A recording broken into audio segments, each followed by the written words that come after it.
convidamos à mesa o professor doutor Dilvo Ristoff, que ministrará a palestra Estado da Arte das Ações Afirmativas no Brasil.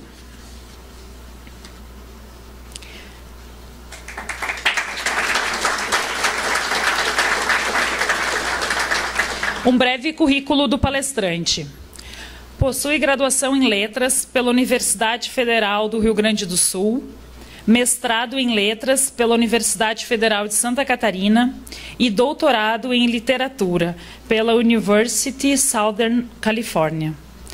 É professor titular da UFSC, foi pró-reitor de graduação da instituição, presidiu o Fórum Nacional dos Pró-Reitores de Graduação das Universidades Brasileiras. Integrou a Comissão Nacional de Avaliação da Educação Superior e o Comitê Assessor do Programa de Avaliação Institucional das Universidades Brasileiras. Foi diretor de Estatísticas e Avaliação da Educação Superior do Instituto Nacional de Estudos e Pesquisas Educacionais, tendo participado ativamente do processo de construção e implementação do Sistema Nacional de Avaliação da Educação Superior.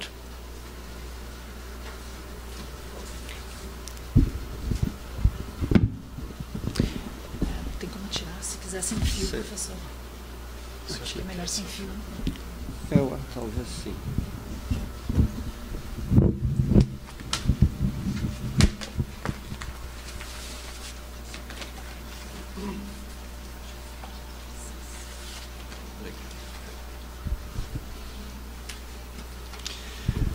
Bom dia a todos e a todas. Quero dizer da minha satisfação em participar desse evento aqui no Instituto Federal do Rio Grande do Sul e ver, olhando para esse mapa aqui, o resultado de uma política dos últimos anos, e a que se vê aqui, se vê pelo país. É muito bom, é gratificante ver o resultado dessas políticas. Mas eu gostaria também de saudar a todos os dirigentes, ao professor Hamilton, reitor em exercício, cujo nome saúdo a todos os pró-reitores, Clarissa, Viviane e todos os demais, todos os diretores de campi do Instituto Federal, todos os professores aqui presentes. Ouvindo as palavras do reitor, a tendência é que a gente faça uma ode ao desânimo. E o que me lembra do que dizia o Thoreau, não vou fazer ode ao desânimo, mas vou, como o Chantecler pela manhã, alardear para acordar os meus vizinhos. Até porque esse momento que nós vivemos, eu dizia isso outro dia para os pró-reitores de graduação, lá em Manaus, o momento que nós vivemos é um momento extremamente complicado. E me fez lembrar o início do romance de 1859, do Charles Dickens, quando ele escrevia, se referindo ao período da Revolução Francesa, em que ele dizia: era o melhor dos tempos, era o pior dos tempos. Era a idade da sabedoria e era a idade da tolice. Era a época da fé e era a época da incredulidade. Era a época da luz, era a época das trevas. Era a primavera da esperança, era o inverno do desespero. Tínhamos tudo diante de nós e não havia nada sob os nossos pés. Todos íamos direto para o céu, todos íamos direto para o outro lado. E eu penso que esse texto se aplica muito bem ao que nós estamos vivendo hoje. E há quem pense que seja o melhor dos tempos. para mim, parece o pior. Nós estamos diante, afinal, da sabedoria ou da tolice? Diante da clareza ou da escuridão das trevas? Diante de forças inovadoras e progressistas ou do retrocesso e do atraso? Dá para acreditar em algo ou essa época da total descrença nas pessoas e nas instituições? Podemos encarar o futuro com serenidade ou estamos todos, de fato, a caminho do inferno? Parece-me que vivemos hoje o singular momento em que a única certeza é a incerteza. Então eu falo a vocês aí com forte sentimento de apreensão e de angústia, tentando dar sentido aos dados que vou apresentar e à experiência que acumulei nesses anos de militância em prol da educação. A dificuldade que eu vejo nesse momento está justamente no fato de que, como lembrava o escritor Alvin Toffler, no seu livro Choque de Futuro, ele dizia: toda a educação brota de uma imagem de futuro. O senhor prefere a base? Eu não sei como vai ficar melhor. Não, acho que não. Tá bom. Ele dizia: toda a educação brota de uma imagem de futuro. E se a imagem de futuro de um povo estiver grosseiramente equivocada, o sistema educacional acabará por trair os seus jovens. E por quê? Aí ele diz: imagina uma tribo ribeirinha que durante séculos navegou no rio, ao lado de suas ocas, vivendo dos produtos do rio, da pesca, de um ou outro produto plantado no solo, fertilizado pelas enchentes periódicas do rio, fazendo instrumentos de caça e pesca. Imagina o que vai acontecer a essa tribo se continuar com os seus métodos tradicionais, sem perceber que 700 quilômetros rio acima está sendo construída uma represa que vai secar o braço do rio em que eles vivem. Repentinamente, todo o processo educacional muda. Não adianta mais ensinar aos filhos a fazer instrumentos de caça e pesca para viver numa comunidade ribeirinha. O futuro não será uma réplica do presente. Ele será totalmente diferente. E nós temos que nos preparar para as represas que estão sendo construídas em todos os lugares. Mas qual é a ideia, a imagem de futuro que tem nos orientado nos últimos anos? E eu gostaria de projetar para vocês esta visão. Esta visão tem nos orientado. A ideia de que a educação tem uma missão estratégica, voltada para uma imagem de futuro. E esta nação que nós queremos é uma nação soberana. Isto quer dizer que seja dona do seu destino, e não subalterna. Uma nação democrática, que esteja a serviço de todos, ricos e pobres, e não de grupos privilegiados. Uma nação que seja inclusiva, o que na educação superior significa que nós temos que trabalhar por um sistema que busque a inclusão de todos os que terminaram o ensino médio e que busquem um nível seguinte de ensino. Nós temos que trabalhar por essa tentativa, por essa possibilidade. E nós queremos uma sociedade emancipada, onde os indivíduos e os grupos sociais, pela educação que recebem, possam gerar as suas próprias oportunidades na vida. Esta visão é a visão dos últimos 2 planos nacionais de educação. Ela já está lá no PNE de 2001. que dizia que nenhum país pode aspirar a ser desenvolvido e independente sem um forte sistema de educação superior. Isso é fundamental. Soberania sem uma sociedade avançada nas artes, nas ciências, e na tecnologia é um sonho de uma noite de verão.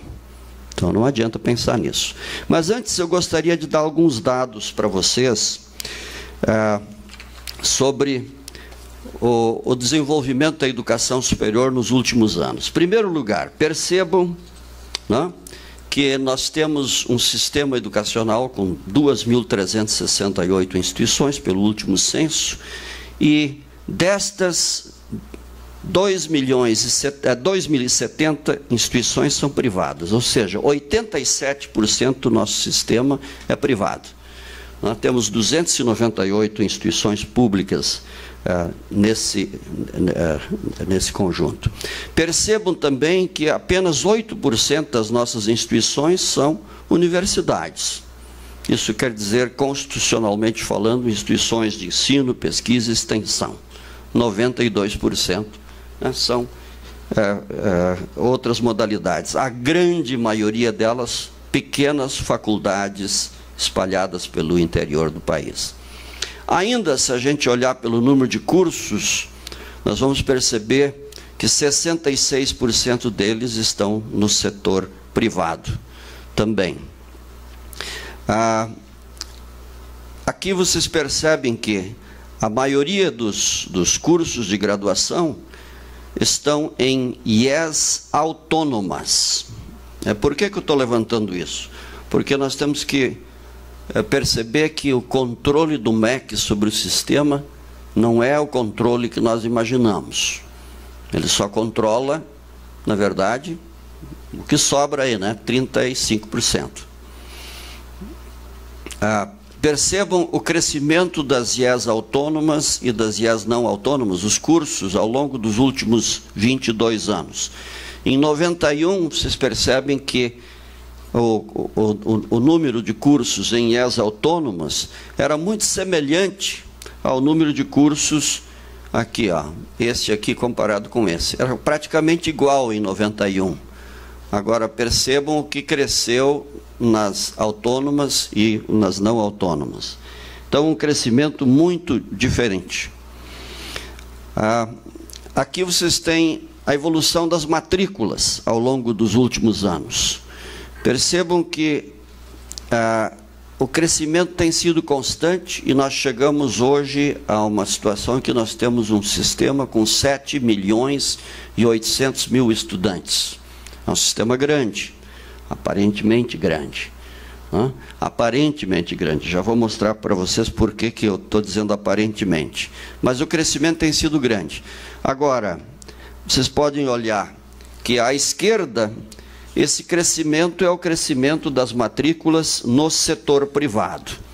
E o que nós percebemos nesse crescimento das matrículas no setor privado é que a velocidade desse crescimento lá no setor privado é a velocidade de uma montanha-russa, e no setor público nós temos uma velocidade de escorregador de parquinho.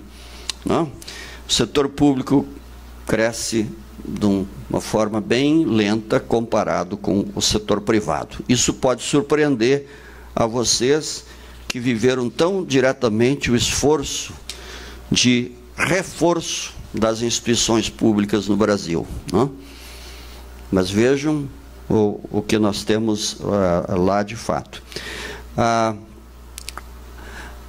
As matrículas são essencialmente privadas, foi isso que eu disse, Então, 75% das matrículas são privadas.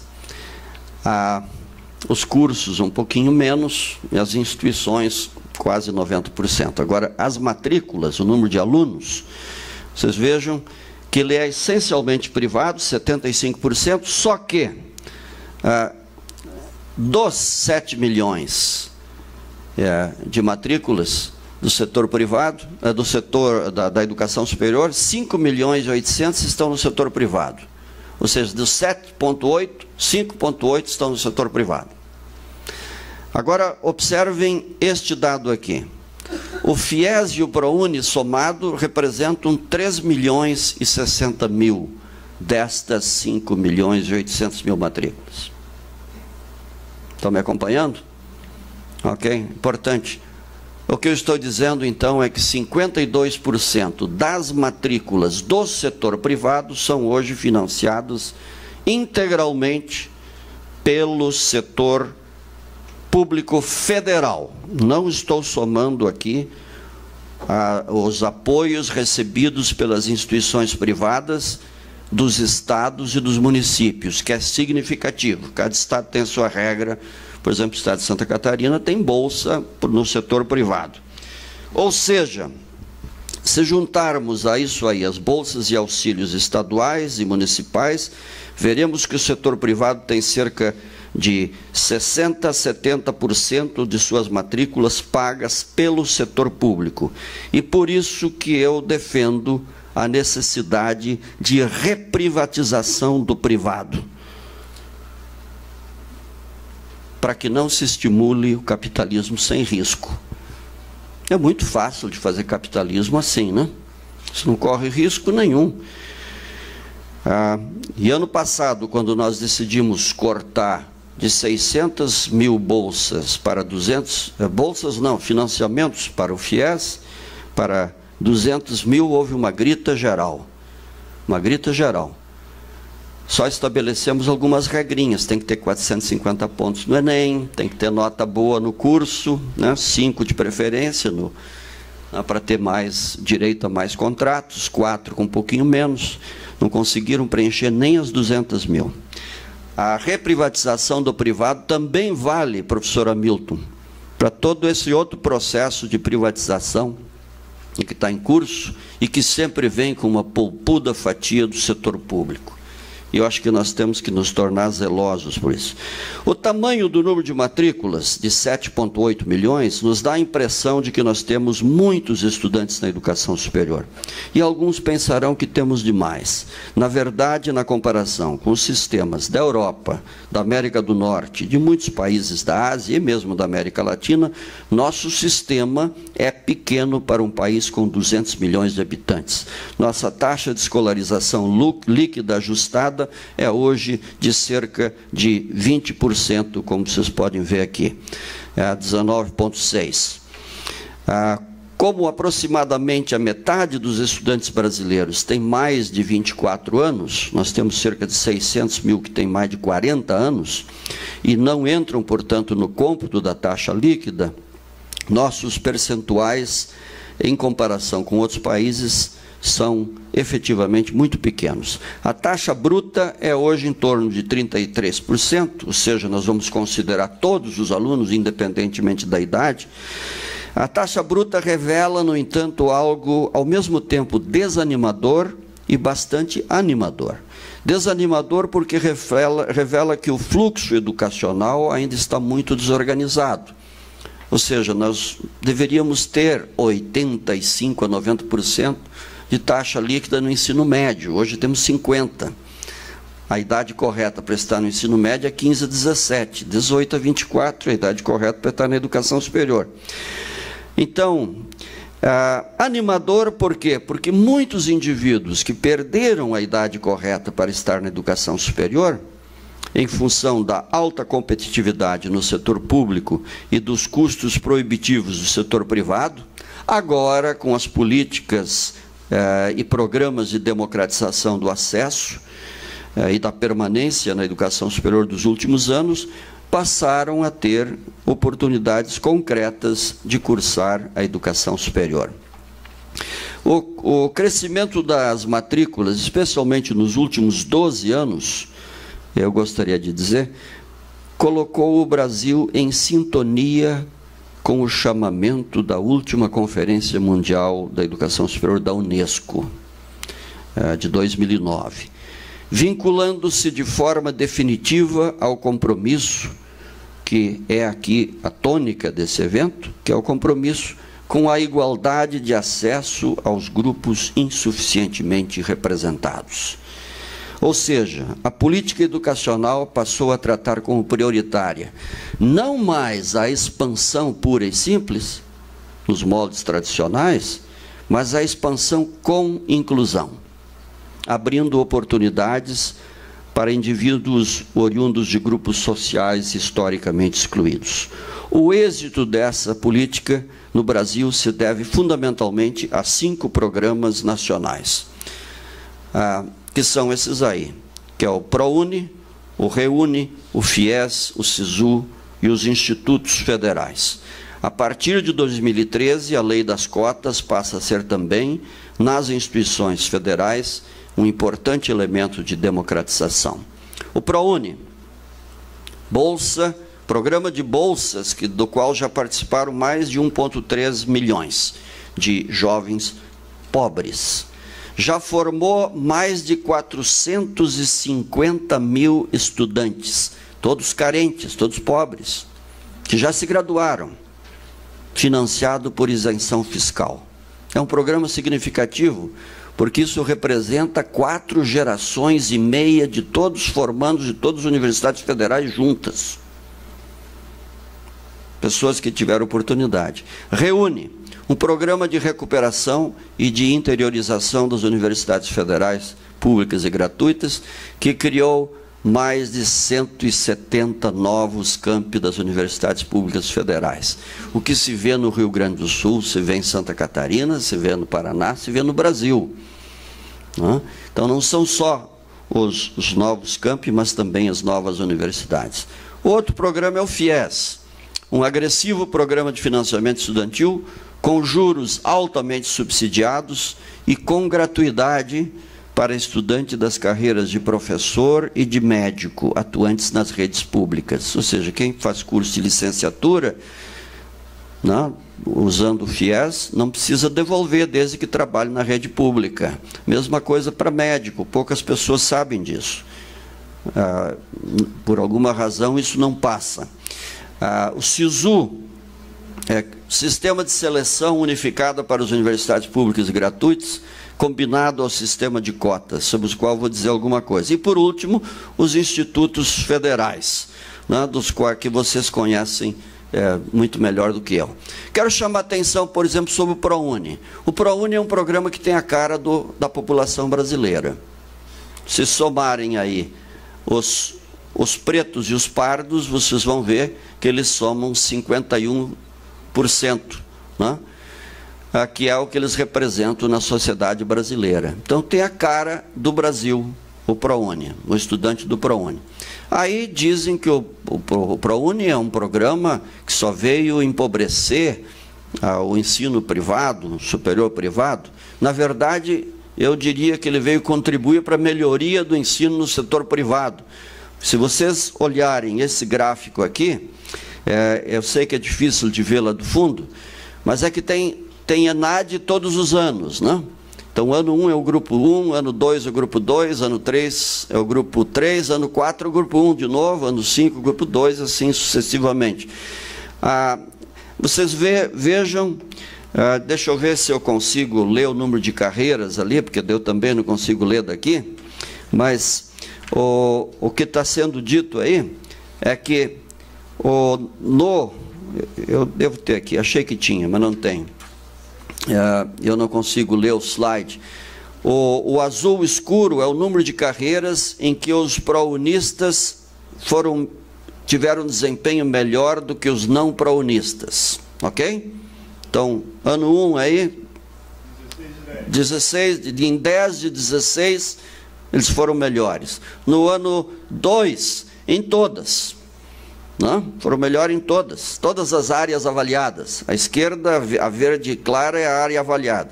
O ano 3, eles foram melhores em quase todas. O ano 5, quase todas. E lá no último, ali, em todas.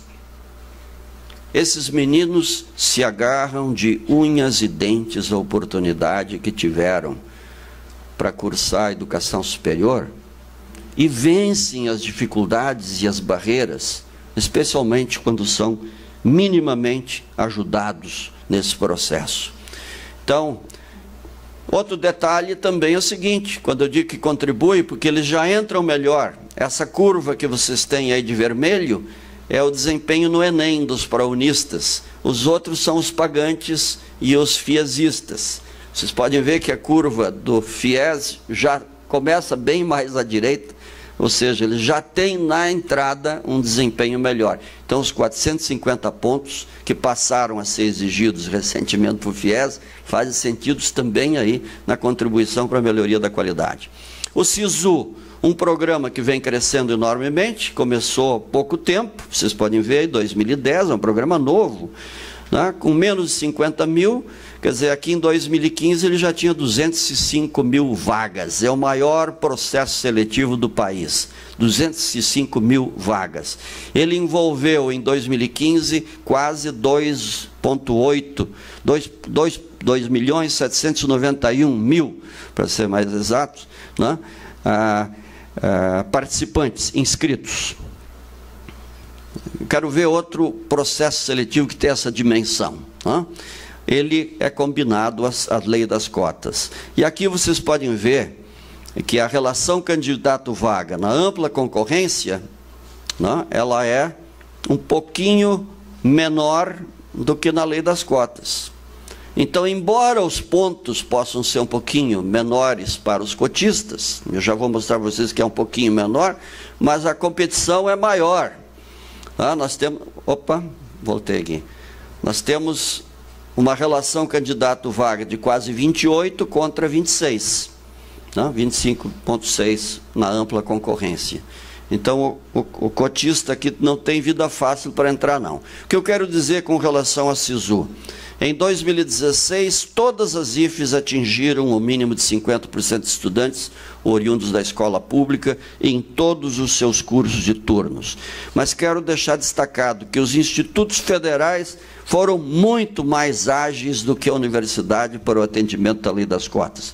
Os únicos dois que não foram tão ágeis foram os que se recusaram a ser institutos. Foram um pouquinho mais lentos, mas que hoje também estão cumprindo. Estou falando dos dois Cefetes. Na faixa dos 700 pontos, aqui vocês têm a diferença da nota do cotista e do não cotista. Então, vocês podem ver que ela sempre é um pouco maior, normalmente um pouco maior na ampla concorrência. Agora, se vocês traduzirem isso aqui para uma escala de 10 pontos, que é o que nós estamos acostumados a fazer, não de 1000, vocês vão ver que aqui a diferença... Opa, vou voltar aqui. De 7,19 para 7,27, aqui dá 7,1 para 7,0, né? 7,10. A diferença é mínima. A diferença é mínima. Não há nada disso que um sistema, né, de apoio acadêmico mínimo não compense. Além do mais, tem a diferença da relação candidato-vaga. Vejam que na faixa dos 650 pontos é muito parecido, né, o desempenho de ampla concorrência com os cotistas. É muito próximo. Se colocarmos na escala de 10 de novo, é 6,5 para 6,3, 6,5 para 6,4. Né? É nada, é nada. E a mesma coisa na faixa dos 600 pontos e assim por diante. O que eu quero dizer sobre o SISU é isso. Ano após ano, o SISU ganha espaço e o antigo vestibular, pequeno, comparado com 250 mil vagas, pequeno, estadualizado, elitista porque pago, entre outras coisas, e com mobilidade restrita aos ricos, aos poucos vai se tornando coisa do passado, cedendo lugar a um processo seletivo amplo, nacional, democrático, gratuito e com oportunidade de mobilidade para todos. Não só para quem consegue pegar o avião e se deslocar de uma cidade para outra, do norte para o sul do país, para poder fazer diferentes vestibulares. É para todos, diante do computador e gratuito. Esse é o processo de democratização. O FIES sofreu uma mudança profunda em 2010. Percebam que ele foi criado em 99, mas de 99 a 2010, em 11 anos, ele firmou 564 mil contratos. o FIES novo, criado no governo Lula e Dilma, em 5 anos ele abriu 2.107.000 contratos. É outro FIES, em termos de acesso à educação. Percebam também que ele está muito próximo, se nós somarmos aqui os pretos e os pardos, nós vamos chegar a 50, estão vendo? É a cara da população brasileira outra vez. A cara da população. Os dois juntos somos 51 na sociedade brasileira. E também observem isso, que nós temos, com mais de 24 anos, um grupo grande de pessoas no FIES. Aquelas pessoas que, pelo elitismo histórico da universidade pública e pelos preços proibitivos do setor privado, não tinham chance, passaram a ter. Então, vejam que dá 26 mais 11, dá 37, 38% praticamente. E a rede dos institutos federais, que era daquele lado, né, de 1909 a 2002, era aquele número de escolas ali, menos de 150. De 2013 para 2014, é aquele outro. Ou seja, em quantos anos? 11 anos, né, nós mais do que dobramos o que foi feito em 100 anos.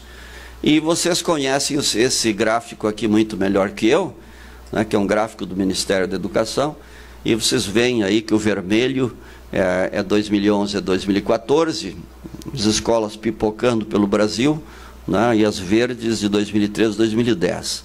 E antes o amarelinho. Isto tudo, esses programas que eu citei e estas políticas, gerou um novo perfil socioeconômico no campus brasileiro. E sobre isso eu gostaria de dizer algumas coisas. Eu fiz um estudo olhando para o que eu chamo de ROC-PT. O ROC-PT, o R do ROC é renda, o O é origem escolar, o C é cor, o P é os pais, eu estou olhando para os pais do estudante, e o T é de trabalho, tá bom? É o ROC-PT para vocês não esquecerem. Então eu olhei para essas 5 variáveis, que para mim são as variáveis de inclusão por excelência. Eu analisei 43 áreas. Quando eu digo áreas, eu estou falando de cursos combinados. Então, a área de direito, a área de engenharia civil, a área, né, de enfermagem, juntando todos os cursos de enfermagem do país. A área de letras, juntando todos os cursos de letras do país. Então, é o termo que uso, como usa o INEP. Então, vejam aqui, eu dividi em três grupos, eu dividi em vários, mas aqui, para simplificar, eu vou chamar o estudante com mais de 10 salários mínimos de renda familiar, eu vou chamar de rico, tá bem? Para o país, vou chamar de rico, né? Nosso país. Este grupo com mais de 10 salários mínimos, na sociedade brasileira, representa 7%. Vocês podem ver que em medicina ele representa bem mais do que isso, em odonto ele representa bem mais do que isso, né? Agora, se vocês olharem para a história e para a pedagogia, vocês vão ver que a história e a pedagogia, aqui emblematicamente representando todas as licenciaturas, tem cara de Brasil, né? Tem cara da população brasileira. Olhem a administração. O que aconteceu do primeiro ciclo do ENAD? Por que eu estou falando em ciclo? Porque o mesmo curso faz o ENAD de 3 em 3 anos, certo? Então, eu só tenho um ciclo completo depois de 3 anos, quando ele faz o segundo, depois o outro ciclo, quando ele faz de novo. Então, eu peguei 3 ciclos completos e estou analisando o questionário socioeconômico respondido pelos estudantes. Então, vejam que o curso de administração ficou bem menos rico do que ele era, tá? Nos últimos 3 ENADs. O curso de farmácia, bem menos rico.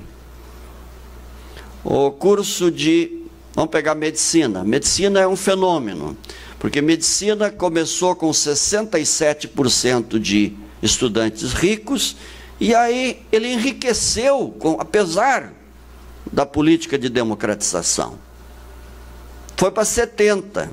Aí começaram os apertos, especialmente no lado do FIES e do ProUni, muitos apertos para ver o que estava acontecendo, e aí ele entrou nos eixos. Hoje a medicina tem 34% dos ricos, ou seja, a medicina ainda é 5 vezes mais rico do que a sociedade brasileira, mas é bem menos rica do que era, né, no primeiro ENAD, lá em 2004. Então, percebam o que está acontecendo com o campus brasileiro na medicina. Odontologia é bem mais rico do que a sociedade, mas era muito mais rico. Era extremamente elitista, era 56%, hoje está em 19% de estudantes de renda familiar com mais de 10 mínimos. Ou seja, tem mais gente pobre chegando. Direito, bem menos rico do que a medicina já na origem, mas ainda assim, né, caindo. Hoje direito tem 24%, então ainda 3 vezes mais rico. E devo ter alguns exemplos aqui. A psicologia, caiu pela metade o número de ricos na psicologia. É importante que seja lido, isso significa abrir o espaço para outros estudantes pobres no percentual. A pedagogia já tinha ali, ó, vocês estão vendo que, você consegue ler lá para mim? Eu acho que é 10, né? 8. Então percebo que a pedagogia já tinha cara de país e ela perdeu, ainda assim perdeu ricos. Né? Tanto que o desafio hoje nas licenciaturas e na pedagogia é o contrário, é conseguir atrair estudantes mais ricos. Ok?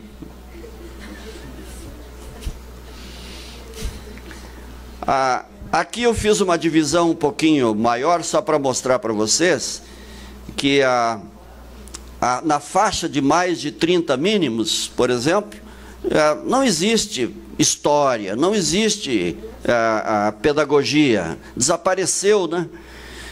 Eles estão todos concentrados, né, altamente concentrados nessa faixa dos até 3 mínimos e aqui dos de 3 a 10. Nas outras faixas, agora aqui no mais de 30 mínimos, vamos chamar isso de classe bem alta, né? Nós ainda temos ali a medicina com 14%, né, e a odonto com 6%. E vamos para o O do ROC, tá? A origem escolar. O que a gente tem que saber quando a gente analisa isso é que 87% do ensino médio brasileiro é público. As pessoas normalmente não sabem disso. Eu estou falando das matrículas. 87% das matrículas do ensino médio são públicas. Como é que você explica que você tem um curso que tem 8% de origem na escola pública? Como é que a gente dorme com um barulho desse? Então, a política foi montada em cima disso. Criamos a política dos 50% na lei das cotas, mas ela é tímida. Ela é tímida, porque se é a 87%, por que 50%? Bom, mas é bom colocar na média, porque vai mexer com os cursos de alta demanda.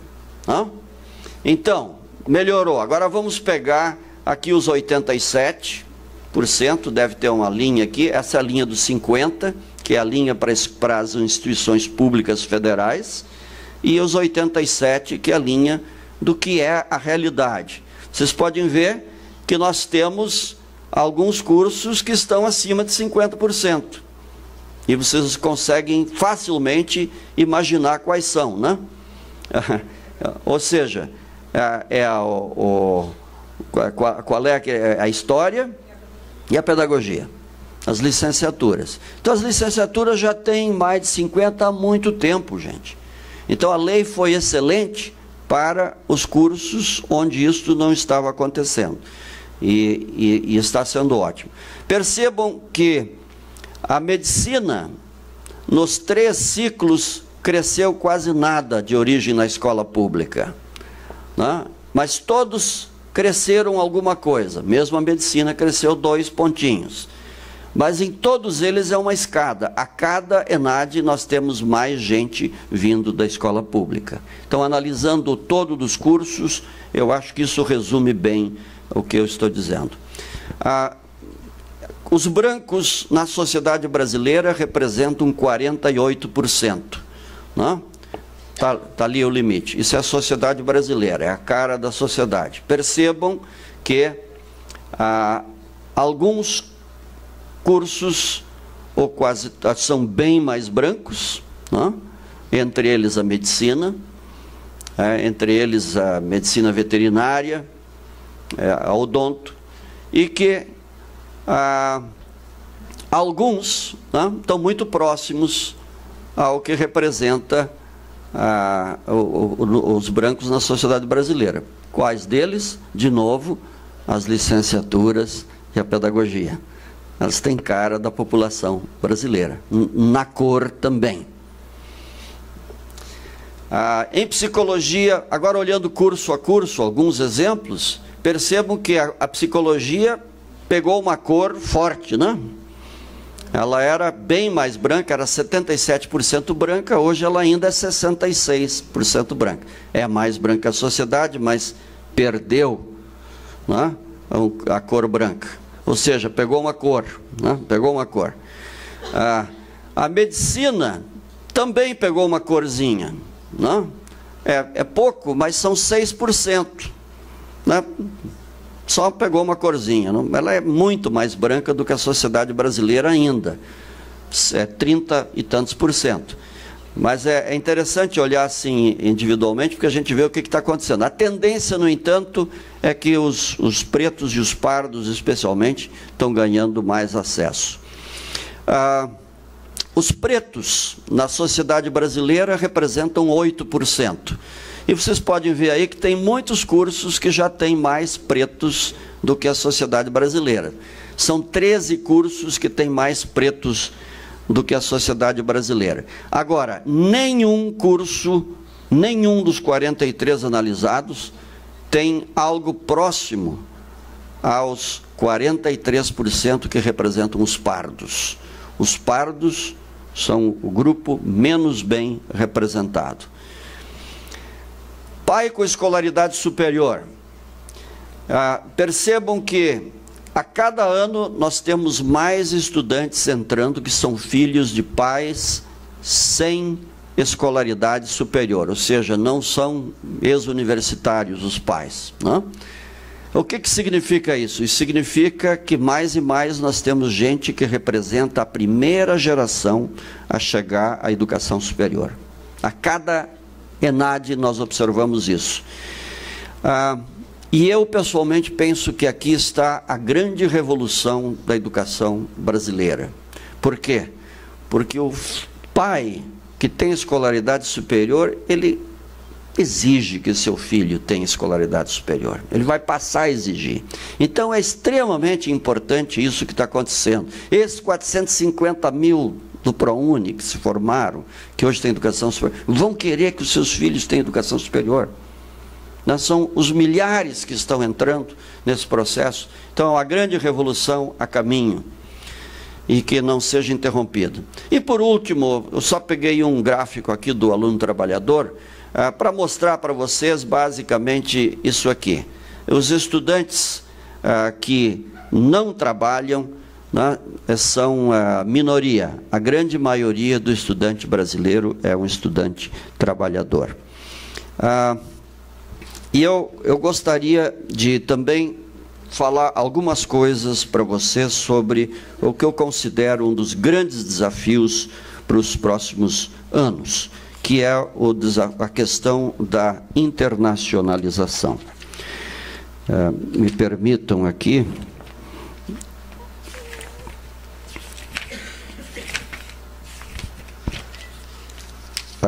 O que eu gostaria de dizer para vocês é que o que ocorreu nos últimos anos na educação brasileira é extraordinário e merece ser celebrado. Nós temos hoje, sem dúvida, uma universidade bem mais cidadã e bem mais comprometida com o social do que nós tínhamos há alguns anos. O fato está a exigir de nós estratégias pedagógicas, acadêmicas, políticas, de apoio à permanência no campus, para que a realidade não expulse do campus aqueles que as boas políticas lá colocaram. Estamos a cada dia sendo desafiados a fazer uso pleno das novas tecnologias para que se possa compensar com agilidade eventuais deficiências de aprendizagens, e somos chamados, até por um dever patriótico, a lutar por mais verbas para sustentar as políticas de permanência dos estudantes no campus. E ministro que defende corte na educação está no lugar errado. Eu repito, o que foi feito pela educação superior nos últimos anos é extraordinário. As pessoas, especialmente as pessoas de mais idade como eu, que viveram a universidade nos tempos de vacas esquálidas, nos anos 90, em que reinava a proposta de extinção das universidades públicas, escrito. Mesmo assim, apesar dos avanços evidentes, eu gostaria de dizer que há muito a fazer, e eu gostaria de compartilhar o meu entendimento, já de longa data, de que uma universidade é, antes de tudo, uma instituição acadêmica e uma casa de educação. E embora alguns pensem que não, ela também é um espaço político, social e cultural. E nós temos que tratá-la como tal.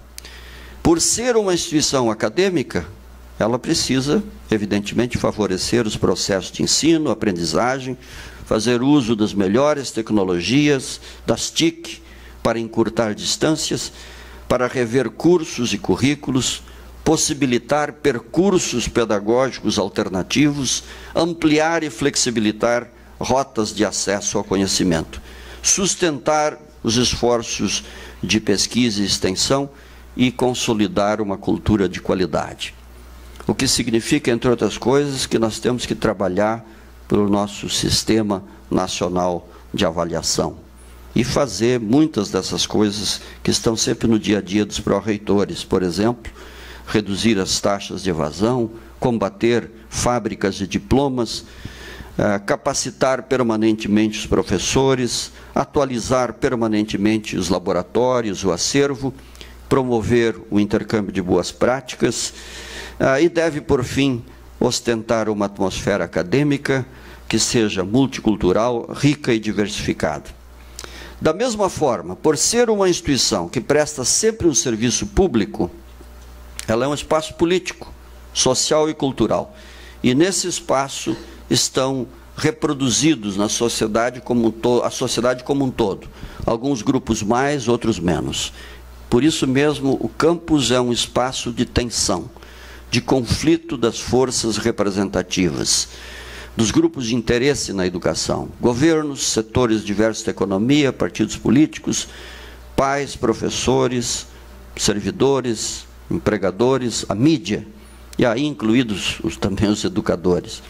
Agora, conceber a universidade unicamente como um espaço burocrático, administrativo, ou unicamente como um espaço político, ou unicamente como um espaço científico e acadêmico, equivale a distorcer a sua função.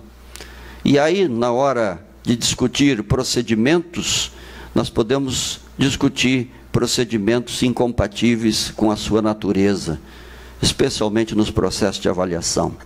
A construção da cultura da qualidade está, pois, longe de ser, como querem alguns, um processo em si, de qualidade pela qualidade, algo que é estreito e descontextualizado, mais propenso a discutir o sexo dos anjos do que o mundo à sua volta. Ao contrário, a qualidade não se esgota em si, discute-se a qualidade pelo que significa para o presente e para o futuro, e está sempre, de alguma forma, referenciada à pertinência social. Se nós formos aos livretos, né, que anunciam os cursos de nossas universidades, os tais guias das profissões, nós vamos ver que lá estão as definições dos profissionais que a universidade forma. A função do médico é zelar pela saúde dos pacientes, a do agrônomo é de tornar fértil e produtivo o solo, a do advogado é de zelar pelos direitos do cidadão, a do professor pôr em discussão junto aos mais jovens o conhecimento acumulado em sua área de especialização, e as dos economistas, eu imagino, explicar por que diabos, quando os ventos sopram na Rússia, nós aqui corremos para fechar as janelas. Bom, estas são definições importantes, mas em geral expressam apenas um aspecto da função maior, que é também produzir o saber. Não é apenas profissionalizar. Vou colocar um pouco de ênfase nisso aqui, mas é gerar oportunidades para construir a cultura da qualidade com cidadania. Gostaria de ilustrar essa questão com um exemplo que vem da Universidade de Harvard, do escritor John Updike. Ele, melhor do que ninguém, retrata o que acontece, o que passa pelas mentes de jovens que ingressam nas universidades e que deve atormentar quem tem responsabilidade por conduzir os destinos da universidade. O Updike tem um conto chamado Colegas de Quarto. O conto é altamente autobiográfico e descreve o difícil convívio de dois calouros em uma casa de estudante da Universidade de Harvard. Os dois, embora forçados a conviver em um mesmo quarto, eles vivem em mundos totalmente distintos, pois eles veem e eles vivenciam a universidade de forma muito diferenciada. Um chegou à universidade com seu plano de vida feito. Aos 18 anos de idade, esse guri sabe que ele vai ser médico, que vai voltar à sua cidadezinha no interior da gelada Dakota do Sul para substituir o seu pai, que, adivinhe, é médico. Ele sabe que vai casar-se com a namorada que arranjou no colégio, que fará parte do Rotary ou do Lions Club, e será um respeitável cidadão, um representante da sabedoria, digamos, convencional. Provavelmente, como o americano médio em geral, ele votará no Partido Republicano, do Trump, terá horror às minorias raciais e a tudo que possa ameaçar a soberania da medianidade, representada na figura do homem branco, anglo-saxão, protestante, nacionalista, racista, beligerante e um religioso fanático. E, claro, anticomunista de carteirinha. Para viabilizar esse plano, tudo o que ele precisa é conseguir que a universidade lhe dê as técnicas e os métodos que lhe permitam exercer a profissão com eficiência. O que importa, portanto, são as disciplinas profissionalizantes, que devem ser cursadas com toda a seriedade e nas quais, se possível, ele deve tirar notas de aprovação. O seu colega de quarto é a antítese de tudo isso. Ele é daquele sujeito curioso, rebelde, vai construindo o seu caminho durante a caminhada. Ele lê Platão, Aristóteles, ele chega a Harvard viajando de carona, e ele pede para o seu pai que doe o dinheiro da passagem que ele iria lhe pagar para o Fundo para a Libertação da Índia de Gandhi. Ele se declara um pacifista e se recusa a ir à Guerra da Coreia, isso lá em 53. Ele é um apaixonado por Gandhi, por sua política anticolonialista e de desobediência civil, e ele já é, adivinha, naquela época, vegetariano. Preocupa-se com a ecologia, rejeita o antropocentrismo e busca uma vida de harmonia entre os seres vivos em geral. Na universidade, ele assiste a disciplinas obrigatórias, matricula-se em disciplinas optativas de seu interesse, participa de debates políticos, estuda piano, presta serviço de assistência social junto a meninos carentes 2 vezes por semana, faz visitas frequentes ao bispo, com quem tem longas conversas sobre teologia e sociedade. Ele aprende a tecer as suas próprias roupas, como Gandhi, namora, vai a concertos, shows culturais, festas, etc, etc, etc. Para o primeiro, a vida acontece exatamente conforme planejado. E a sua morte e o seu enterro também deverão acontecer sem surpresas, dentro do previsto, com a sepultura, com certeza, paga antecipadamente. Na trajetória dele do vestibular, a sepultura já está planejado. Ele se torna, de fato, um cidadão útil na comunidade em que vive, fazendo partos, receitando remédios, né, e cuidando da saúde da população. Apenas a sua fé, o Updike insinua, com o passar dos anos parece ter diminuído. Perdeu o interesse pela vida. Para o segundo, a vida dá inúmeras voltas. Por algum tempo, esse sujeito correu o país proferindo palestras sobre pacifismo, foi auxiliar de um pároco na região de Boston, pianista em um bar de Massachusetts, missionário na África, alto funcionário do Ministério das Relações Exteriores, e segundo o último cartão postal que ele mandou ao seu ex-colega de quarto, ele está atuando neste momento, entre outros, como técnico de futebol no Madagascar. E não é futebol americano, não, é soccer mesmo, futebol nosso, de outro país. O recado de Updike parece evidente ao dramatizar a sua própria experiência acadêmica. As opções que nós fazemos na vida têm consequências, e sempre há ganhos e perdas. Parece evidente, no entanto, que as perdas irreparáveis estão mais na apropriação de projetos alheios, no aniquilamento do desejo de explorar o novo e no não aproveitamento do pleno potencial que as universidades podem oferecer. A opção pela profissionalização a qualquer preço tende a enfatizar uma submissão a um currículo, em geral elaborado por meia dúzia de iluminados, quase sempre velho, incompleto e inadequado. E pelo apequenamento que produz, pode colocar uma suposta utilidade ao lado da convencionalidade. Já a opção a qualquer preço pelo errático e pelo desestruturado pode levar a uma vida dispersiva e sem profundidade. Em ambos os casos há ganhos e perdas, mas é um pouco do que canta o Robert Frost sobre as escolhas que ele teve que fazer na sua vida, quando ele diz, num misto de alívio e de arrependimento, pensando nos seus 18 anos, havia na floresta 2 caminhos. E eu escolhi o menos trilhado. E isso fez toda a diferença. Isso pode parecer literatura, mas eu posso garantir para vocês que é difícil pensar a universidade e de administrar a universidade sem levar essas questões em consideração. Além de nos livrar do imediatismo do mercado e permitir que pensemos o futuro, essa compreensão trabalha a mobilidade natural dos indivíduos e se recusa a aceitar conceitos economicistas, em geral depreciativos, para questões muito concretas que nós enfrentamos como pró-reitores. Por exemplo, como evasão, trancamento, abandono, cancelamento e outras coisas.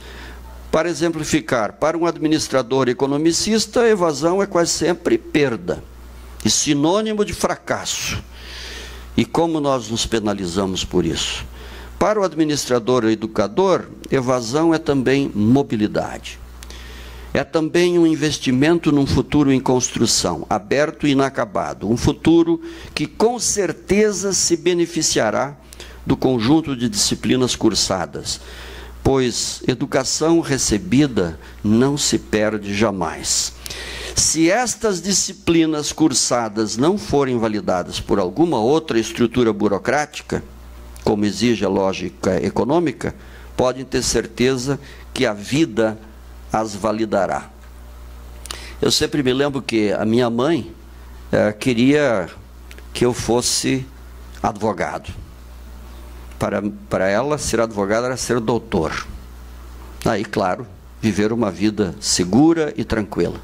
Durante 2 anos, eu fiz a sua vontade e eu cursei Direito na Universidade Federal do Rio Grande do Sul, na URGS. Logo descobri que eu gostava mesmo era de literatura. e que entre o teatro do direito, que sempre achei péssimo, e ontem me convenci mais uma vez que é péssimo, e o teatro do Shakespeare, o do Sófocles, o do Plínio Marcos, eu preferiria, sem pestanejar, o desses últimos. Que alguns pudessem preferir o outro teatro sempre me intrigou. Eu abandonei, portanto, o curso de Direito e alguns anos mais tarde eu me formei em Letras. Eu descobri então, atônito, que os classificados dos jornais estavam repletos de ofertas de empregos milionários para professores de língua e de literatura como eu. Aí, horrorizado, dei razão à minha mãe e voltei correndo para o curso de Direito. E eu aprendi, de fato, coisas úteis como fumus boni iuris, a fumaça do bom direito, periculum in mora, o perigo da demora, e outras coisas da doutrina e da jurisprudência, que sempre foram úteis para mim. Até hoje eu sei o que justifica uma liminar concedida por causa disso, né? Aí, coisas da doutrina e da jurisprudência, mas a verdade é que minha alma não estava lá. Meio ano depois eu não tinha mais dúvida, eu confirmei que eu gostava mesmo era de literatura e que pelas letras, se necessário, eu viveria de calças cerzidas e de meias furadas. O engraçado é que nós sabemos, né, que a vida está cheia de exemplos de que não vale a pena tornar esse tipo de segurança profissional uma obsessão. E, no entanto, nós não conseguimos impedir que isso emagreça a vida acadêmica no campus. Eu creio que se todos nós... que todos nós concordaríamos que, se é verdade que não convém viver a vida de forma errática e sem propósito, é também verdade que é inaceitável que nós vivamos como abelhas ou formigas, como seres geneticamente programados e pré-determinados. Você, formiga, vai ser rainha, você vai ser obreira, você vai ser soldado. E seguindo sempre os caminhos já trilhados. Mas como é difícil dizer aos alunos que não convém ser escravo dos objetivos que muitas vezes sequer são nossos. E que, embora esses objetivos nos satisfaçam aos 18, nós logo descobrimos aos 30 que eles são pífios e vazios. Mas como é difícil também convencer os professores de que os dados, e eu estou falando dos dados do IBGE, indicam que só 1/3 dos engenheiros formados exerce engenharia. Só 75% dos médicos, que eu sempre imaginei com a mais profissional das profissões, exerce medicina. Só 1/3 dos bacharéis em direito trabalha com direito. E só 20% dos profissionais de comunicação social e, claro, pouquíssimos professores licenciados atuam como professores. O estudo do professor Edson Nunes, ex-presidente do Conselho Nacional de Educação, deveria ser um alerta para todos nós e deixar claro que a educação superior, muito além de ser formadora de profissionais, é também uma poderosa geradora de oportunidades para cidadãos profissionais competentes em todas as áreas do conhecimento. Cidadãos profissionais que a sociedade, por ser sempre muito mais dinâmica do que as estruturas educacionais vigentes, chama por absoluta necessidade. Ou seja, a sociedade é muito mais dinâmica do que a nossa estrutura educacional. Nós nunca estudamos para ser reitor, pró-reitor, não? Chefe disso, chefe daquilo, e 300 outras coisas.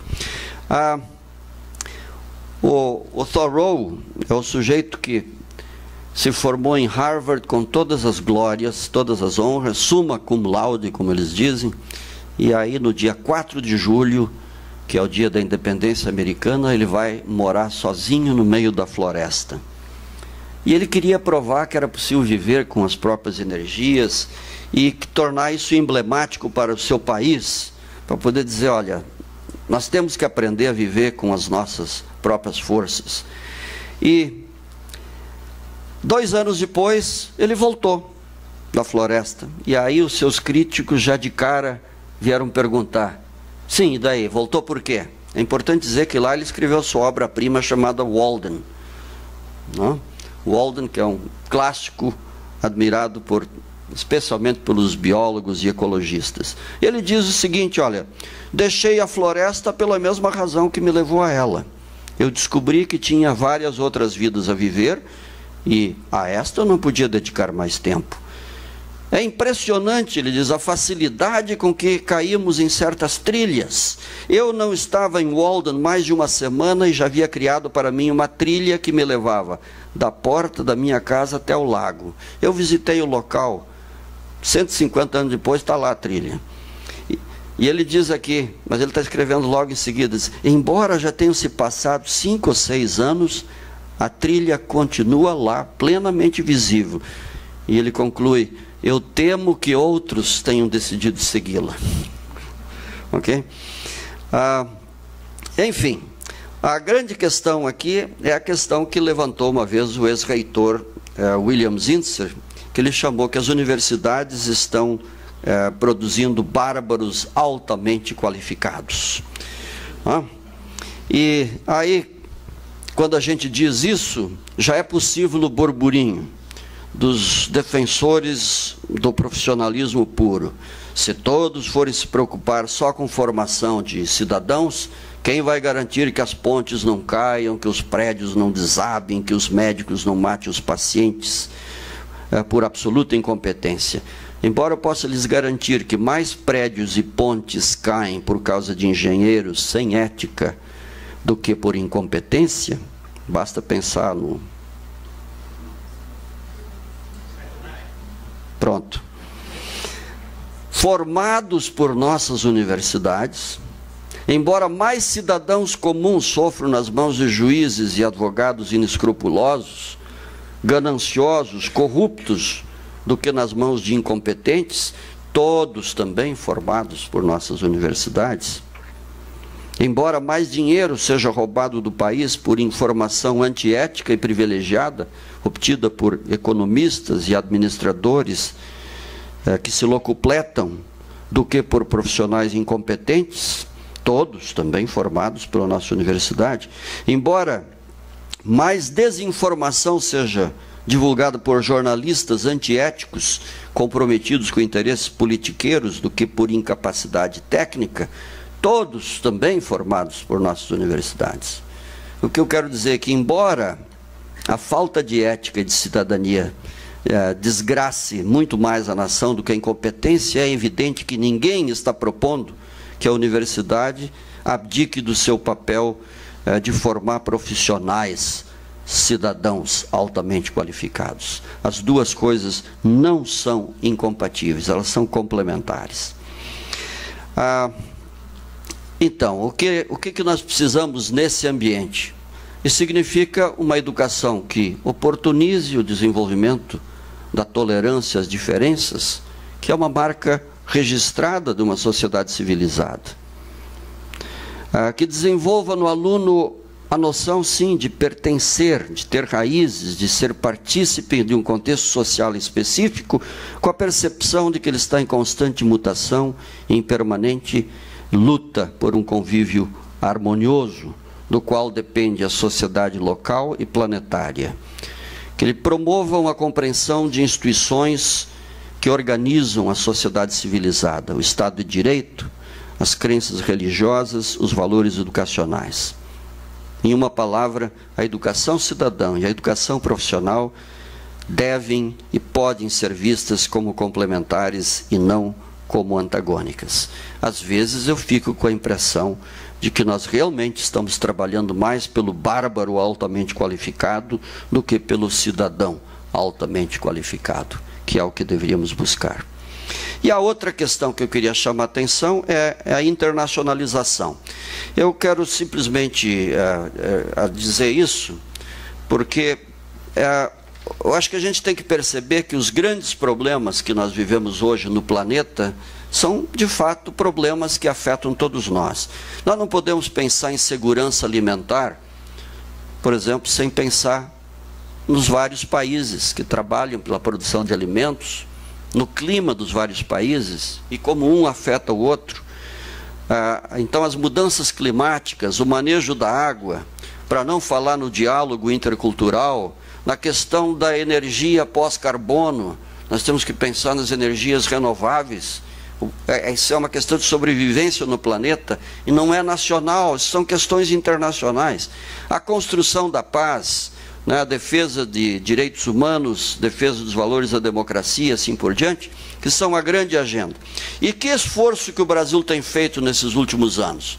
Eu só vou lembrar alguns para vocês aqui. O Ciências Sem Fronteiras, né, que botou o país no mapa internacional pela primeira vez na área da educação, porque nós colocamos mais de 101 mil pessoas, estudantes, que imediatamente gerou o Idiomas Sem Fronteiras, que aliás soube ontem que o Idiomas Sem Fronteiras ganhou um prêmio internacional nesse programa. Recebi a notícia da minha ex-coordenadora, e com muito orgulho digo isso. Por quê? Porque muita gente ia se esconder em Portugal e na Espanha, né? Então foi preciso criar primeiro o Inglês Sem Fronteiras, para o pessoal aprender o inglês, e logo se passou a exigir outros idiomas. Então o Idiomas Sem Fronteiras se tornou uma política linguística para o país. A Unilab, Universidade para a Integração Luso-Afro-Brasileira, que está lá sempre esqueço o nome daquela cidadezinha, perto de Fortaleza, lá no Ceará. A UNILA, que a metade dos estudantes são africanos e de fala portuguesa, e outra metade são brasileiros. A UNILA, que está em Foz do Iguaçu, que é uma universidade que busca a integração latino-americana. Metade dos alunos são brasileiros, a outra metade são latino-americanos. Os cursos são ministrados em português e espanhol. Nós temos um ProUni internacional, que é incipiente, com 40 estudantes, mas que é uma sinalização para que também os pobres, né, do ProUni, que tem excelente desempenho, possam participar.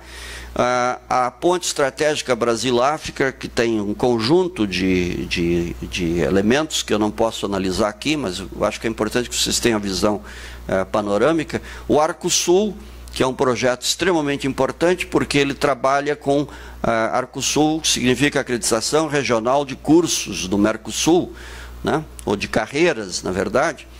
E que é um dos programas muito bem sucedidos, tanto que vários outros países da América Latina hoje já estão querendo participar do Arcosul, que faz uma avaliação e um reconhecimento conjunto dos seus cursos, né, com padrões de qualidade comuns. O MARCA, que é o Programa de Mobilidade Acadêmica Regional de Carreiras Acreditadas, ainda é um programa pequeno, mas que estava com uma grande perspectiva de desenvolvimento para os próximos anos. O programa Paulo Freire, que foi um programa criado pelo nosso ex-secretário Paulo Speller, que agora é presidente da OEI, da Organização Internacional, da Organização Ibero-Americana. Ele saiu da CESU para ocupar esse cargo. Ele criou o programa Paulo Freire de mobilidade acadêmica para estudantes das licenciaturas e professores. Temos o Plano de Desenvolvimento Universitário, cujo primeira dimensão é a internacionalização, entre outras. O PEC-G e o PEC-PG já completou 50 anos, é um programa que traz cerca de 2.000 pessoas por ano para o Brasil, nos países. Tivemos a Liga de Universidade dos BRICS. Para quem não é familiar com os BRICS, BRICS quer dizer Brasil, Rússia, Índia, China e South Africa, África do Sul. E a Universidade em Rede dos BRICS. Esse 13 aí não é acidental, tá, gente? A estrutura dos BRICS, da Universidade dos BRICS, conhecida como BRICS-NU, ela tem, em cada país, ela tem um comitê nacional, que se chama NCC, National Coordinating Committee, tem o IGB, que é o Board de Governança Internacional, né? E tudo é decidido em conjunto. Ele optou por 6 áreas estratégicas para começar os cursos de mestrado e doutorado a partir de janeiro do ano que vem. Esses cursos no Brasil já foram selecionados. Aqui nós temos as universidades sendo selecionadas, assim como no Brasil são selecionados em todos os outros países, né? Lá na Rússia, na China, na Índia, né? Aqui na China. E em torno dessas universidades estão os cursos de alta qualidade. Nós selecionamos 12 cursos no Brasil, que são os 5, 6, 7 na CAPES. Quase só 6 e 7 na CAPES.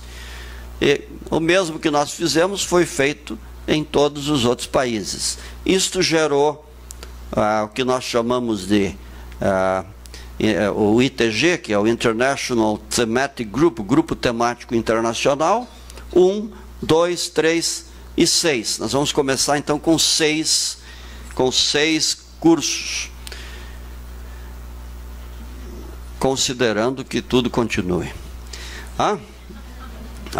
Então, só para lembrar que o PDU ele tem um conjunto de questões que estão sendo analisadas, que é o Plano de Desenvolvimento das Universidades. Notem que o primeiro item é a internacionalização. Se na década de 90 a expansão começou a se tornar palavra de ordem, na era Lula e Dilma a palavra inclusão com expansão se tornou a palavra de ordem. Na próxima década, pode ter certeza, a internacionalização vai ser um elemento importante e é bom que a gente se prepare, né, para esse novo momento. Eu não vou falar sobre Ciências Sem Fronteiras, o que vai acontecer. Acabei de participar de um programa lá no canal Futura, que me deixou bastante chateado, porque todo o programa parecia ser montado já para dizer que esses programas não precisam mais existir. Eu acho que é um problema de percepção. As crises do capitalismo são crises temporárias, esporádicas. Quantas dezenas e dezenas de vezes nós vimos isso desde os anos 30? São periódicas e elas são superadas. Então você não acaba com um programa desse. Se você não pode mandar 100 mil, bom, só dá para mandar 20, manda 20, mas não acaba com o programa. Faz correções, faz ajustes. Por algum tempo, não se acaba com programas. Enfim, eu vou encerrar. Meu relógio aqui parou às 6 da manhã, por alguma razão. Então eu vou encerrando então. O que eu quero dizer é o seguinte. Vou terminar aqui lendo um trechinho final. Quando em abril de 2009, eu fui o reitor implantador da Universidade Federal da Fronteira Sul, aí então, em abril de 2009 eu encomendei ao designer Vicenço de Berti os primeiros ensaios para a logomarca da universidade. Aí ele, como todo designer, começou a me fazer perguntas, muitas perguntas. Que universidade tu imaginas? Qual a sua missão? Que cursos serão prioritários? Etc, etc. E eu lhe disse, eu quero simplesmente uma universidade que busque os valores clássicos desta instituição milenar. E acrescentei, sem o seu elitismo histórico. Expliquei a ele que a UFFS, a Fronteira Sul, tinha a sua origem nos movimentos sociais e nela o elitismo, a exclusão e a falta de compromisso social não teriam espaço. Queríamos ser uma universidade que se inspirasse nos modelos clássicos, mas que evitasse a sua característica mais odiosa, o elitismo. Aí ele me bombardeou de perguntas, como fazem os designers, e como ele não se dava por satisfeito, eu lhe passei o texto da autobiografia do Bertrand Russell, que sempre me influenciou muito, para que ele pudesse entender melhor o que eu estava falando. Para quem não sabe, o Bertrand Russell foi Prêmio Nobel de Literatura, foi um grande matemático e cientista, filósofo que ganhou o Prêmio Nobel de Literatura. Para mim, o Russell sempre emblematizou a própria universidade. Em sua longa autobiografia, ele escreveu um pequeno trecho onde ele expressa à sua maneira as grandes metas de sua vida. E esse que eu quero compartilhar com vocês agora, porque eu acho que ele é emblemático do que as universidades devem ser. Ele disse: 3 paixões, simples, mas extremamente poderosas, governaram a minha vida. A busca do amor, a busca do saber e a piedade pelo ser humano. Primeiro, ele diz: eu busquei o amor, porque ele traz êxtase. E eu vi no amor, em miniatura, o paraíso, o belo, o sublime de que nos falam os poetas e os profetas. Eu procurei o amor e, embora possa parecer bom demais para a vida humana, eu o encontrei. E com igual paixão, ele diz, eu busquei o saber. Eu quis entender o coração e a alma do ser humano. Eu quis saber por que as estrelas brilham, a curiosidade científica. Por que os olhos veem? Por que as plantas crescem? Um pouco disso, ele diz modestamente, não muito, eu consegui encontrar. O amor e o saber, ele continua, me levaram aos céus, às nuvens. Mas a piedade sempre me trouxe de volta à terra, à realidade social. Gritos de dor reverberam em meu coração. Crianças famintas, vítimas torturadas por seus opressores, pessoas idosas tratadas como fardos por seus próprios filhos, e a solidão e o ódio a ridicularizar o que a vida humana deveria ser. Eu quero ajudar a aliviar este mal, e eu não consigo, e por isso eu também sofro. E Russell conclui, essa tem sido a minha vida. Vivê-la-ia de bom grado outra vez se a oportunidade me fosse dada. Prezados professores, a vida de uma universidade também só vale a pena se tiver a arte, a ciência e a justiça social. O belo, o verdadeiro e o justo, como seus compromissos inarredáveis. E esse deve ser o desiderato de quem pensa numa educação superior de qualidade, socialmente referenciada. Que a universidade não se esgote no profissionalismo, que o estudante universitário seja visto como alguém que precisa se expor a um ambiente intelectual de experiências diversificadas, que o estudante universitário precisa, sem se intimidar, encarar os desafios da pesquisa, que precisa ser independente, precisa ser autoconfiante a ponto de tornar inexistente a distinção entre a aprendizagem e a pesquisa. Enfim, que a atividade docente não se encerre nas salas de aulas ou nas paredes dos laboratórios, e que a arte e a ciência, tão apaixonantes, nos levem aos céus, às nuvens, mas que não nos enclausurem em torres de marfim e nos isolem da sociedade. E que o sentimento de justiça sempre nos traga de volta à terra. A realidade social, mostrando-se sensível aos pleitos das pessoas pobres, excluídas, e dos jovens desesperançados e sem oportunidades. Só assim eu creio que poderemos retomar o verdadeiro credo das universidades de verdade e permitir que ele nos ajude a efetivamente aliviar os males que afligem a sociedade. E dizer, como Russell no final, que a vida valeu a pena. O poeta catarinense Cruz de Souza, ele se referia à poesia como sendo o seu orgulho, o seu tormento e o seu vinho. Ele dizia, ó meu orgulho, ó meu tormento, ó meu vinho, referindo-se à poesia.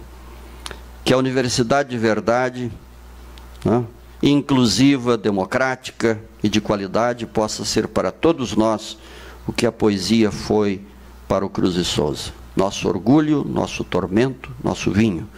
Que possamos nos orgulhar dela que saibamos, se necessário, sofrer por ela e que sejamos viciados nela. Muito obrigado.